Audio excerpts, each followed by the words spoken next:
Hey guys, Omar Khan here from Theta Trading with another video, and today's topic of discussion is going to be the real estate market outlook for 2023 and 2024. Now, there's a lot that goes into predicting real estate prices and understanding how they move and why they move. I'm going to discuss that today. But before we move on to today's topic, if I could ask you guys a big favor, if you wouldn't mind hitting that like button to promote these videos to more people who are looking for financial literacy, who are looking to get themselves and their families off to a better life financially. Consider subscribing to our channel if you find this content to be valuable, and let us know if you'd like to see any future videos. All right, let's move on to today's topic, the real estate market outlook for 2023 and 2024. Now, the first thing I want to do is I want to point out here that we're going to look at CIBC Economics interest rate forecast for 23 and 24. Now, I'm going to put a bit of a slant on this to the Canadian side. I'm a Canadian. But Canadian real estate and U.S. real estate have a lot in common. There are some differences. I'm going to point those out. But we're going to look at interest rates to give us a good idea as to where property prices may go, and if you're looking to invest in real estate, how to do so.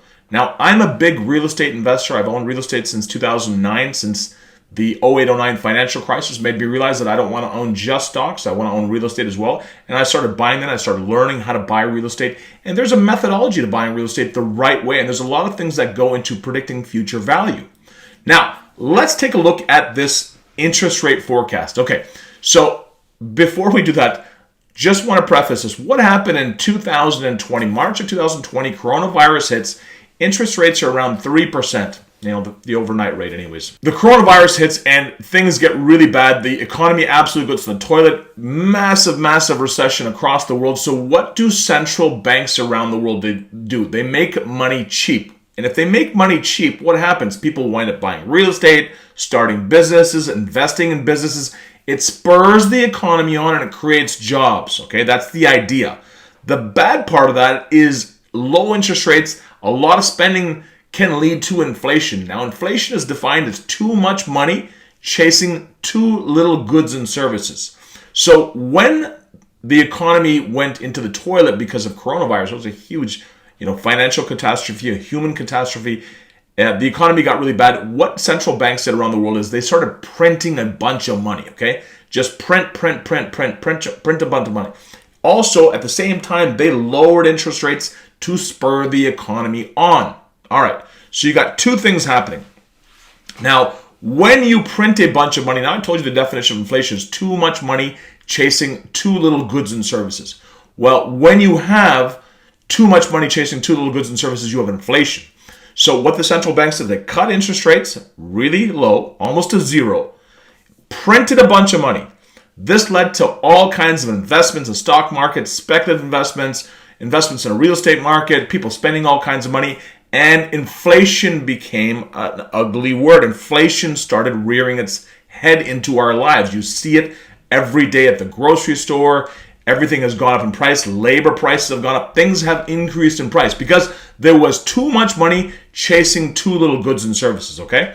Now, central banks cut interest rates to almost zero. That fueled a huge rise in the real estate market, particularly from January of 2022 to about February, April, March of 2022. That was a huge rise in real estate. Why? Because money was almost free, right? And if money is free, guess what you're going to do? You're going to go out and buy a bigger house. You're going to qualify for a larger mortgage. And that's going to put an increased pressure on housing prices. Okay, so because of the money printing and the low interest rates, we got something called inflation. So the central banks in March of last year, the Bank of Canada, the Federal Reserve Bank in the United States, said we now have to start increasing interest rates to slow the economy down so we can combat inflation. We need to get inflation down to 2%. Why? Because if inflation's out of control, it can be absolutely nasty. Inflation begets more inflation. Prices go up, wages go up. Then more prices go up, then wages go up. And you have runaway inflation that you've had in some countries like Zimbabwe, and to a lesser extent, Turkey, Venezuela, where the money is almost worthless, right? And that is runaway inflation. So the central banks don't want that to happen. So what did they do? They started raising interest rates. Now, when you start raising interest rates, you slow the economy down. People are not able to qualify for big mortgages anymore. All of a sudden, and you don't know when these rate hikes are going to stop, so all the buyers pull out of the market. And you have a supply-demand imbalance. You have too much supply, not enough demand, not enough buyers picking up that slack, okay? So here we are in March of 2023, and you can see the overnight target rate from the CIBC publication is right now at 4.5%. Now it's expected to stay at 4.5% for the entire year. Now we're already starting to see the effects of that. Since the Bank of Canada said we're going to pause and wait and see what happens with interest rates, you're starting to see buyers come back in because buyers have realized, hey, interest rates may have peaked. They're not going to go up anymore. Now is my time to go in there and buy a property. I've been sitting on the sidelines for a long time. I want to go in there and buy a property. Let me go ahead and do that. And you're seeing buyers come out. So not only have prices now stabilized month to month here in the Greater Toronto area and Canada in general, but prices are starting to increase again. Now, as you can see, from 450 in March of 2023, the overnight is expected to be at 4.50 by the end of the year. So flat, no more rate hikes are predicted by CIBC. Okay.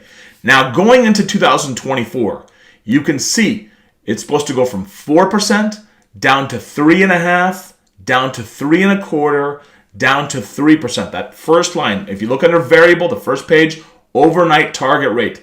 Now, if interest rates start declining from 4.5% in December of 2023 to 3% in December of 2024, what will that do to the housing market? It will put upward pressure on the housing market simply because affordability becomes better, okay? Now, that is what is predicted in Canada. Now, let's look at the United States. Now, you can see table 4, U.S. interest rates. Right now, we are at 4.625, and it's expected to go all the way up to 5.125. So that means another 50 basis points or 0.5% more in interest rate increases in the United States. That's going to put more pressure on the housing market in the U.S., okay? Why? Because loans are going to be expensive. The banks are going to keep doing this until inflation falls. Now, we're starting to see inflation fall, which is a good thing. Now, you can see here from March of 2024 all the way to December of 2024, we're expected to decrease in the United States, same thing, from 5.125% to 3.625%. So again, a 1.5% decrease in interest rates are expected in 2024, both in Canada and the United States. This is going to put upward pressure on real estate. It's going to put upward pressure on rents. Now, let's look at the other reason why this is going to happen, okay? Now, the other reason it could happen is this. In Canada, in particular, we have a lot of immigration. I want you to take a look at this article from BBC. Immigration fuels Canada's largest population growth of over 1 million. Now, Canada only has a population just shy of 40 million people. So to increase at 1 million people, that's a 2.7% increase. Now, guess what? These people got to live somewhere, okay? We have a major supply problem in Canada. We don't produce enough homes for people to live in. So when you have 1 million people coming in and not enough housing being built, what's going to happen? That's going to put upward pressure on rents, and it's going to put upward pressure on real estate prices. Why? Because if you're getting more rent, that means the property could be worth more, especially commercial properties. This will also create jobs. As these people come here, they get integrated in society, they start getting jobs, they start producing, and they start becoming productive members of society. Canada has been built entirely pretty much off immigration, and it feels we have a lot of labor shortages here, and we need people from other parts of the world to come in and fill those labor shortages, right? But there is a problem with that, and that problem is, again, the pressure on the housing market, and also rents. Okay. Now, in the United States, to put that into context for you, the United States has a population of about 340 million. Okay, and they had just over 1 million people. 1 million rise in population in the last 12 months. So Canada and the United States are very, very similar. I think the U.S. might be slightly ahead. Maybe they had 1.3, 1.4 million people. But you can see as a percentage of population, Canada is growing way faster as a population than the United States is. And that is why if you look at the cities of Toronto, Vancouver, the big Canadian cities, real estate prices are absolutely through the roof. Why? Because you have so many people who are looking for real estate and looking for housing, and there's not enough people selling it. There's not enough people, not enough being produced, no new inventory coming on board. Now, this is causing a problem. So let's take a look at the Toronto housing market in general, okay? Now, two things affect real estate prices. One is population growth. We just identified that we had 1 million people come into Canada the last 12 months. 1 million. And this is not going to stop anytime soon. We're going to keep getting people, it might not be 1 million, but the official immigration target is 500,000. Now you add natural birth on top of that, you add refugee claims on top of that, and you might even get to those 1 million or even more, okay? Now these people have to live somewhere. And, I'm all for it. I want this country to increase in population and people to be integrated and have a better life, as my parents came to this country as immigrants as well. It's one of the best countries in the world, but it has a negative effect. That effect is the housing market. So let's take a look. The average home sold price in the Greater Toronto Area decreased year over year 18% to $1,095,617 for February of 2023. So from February of 2022 to February 2023, prices went down 18%. However, let's take a look at the second line, and this is what I was talking about. The buyers are coming back because now they know that interest rates have probably plateaued. The second line says the inventory shortage. Again, we don't have enough housing in the GTA housing market allowed for a whopping 5.5% jump in average home prices, and that is month over month. So from January 2023 to February of 2023. Yet over the medium and long term, legal changes in Ontario should prevent another bubble as we saw between January and April of 2022. Now, what they mean by legal changes is, they're making it more difficult for foreign home buyers to buy in Ontario. We don't have enough housing for people here, let alone investors coming in from elsewhere and buying up real estate, driving the housing prices and rents up even further. So the government has enacted measures to prevent that from happening. But just to recap, guys, in Canada, we have huge population growth. We have lots of jobs, a shortage of jobs, and we have a shortage of housing. What that is going to do, combined with the predicted interest rates coming up in 2024 and at least stable interest rates for 2023, in my opinion, that is going to cause upward pressure on both the real estate market and the housing market. The real estate market and the rental market. Now, to what extent that pressure is going to be, we don't know yet. But I suspect it'll be a fair bit until the government enacts measures to actually increase supply and tackle the root problem of the equation, which is a lack of supply in the market. We need more houses. If you're going to bring 1 million people in, you got to figure out a way to have these people live somewhere. Can't just say, hey, bring 1 million people in. Hey, guys, figure it out. We'll build as many houses as we possibly can, but we won't be able to meet the needs. Now, this is going to be a problem. So I am very bullish on real estate into 2023.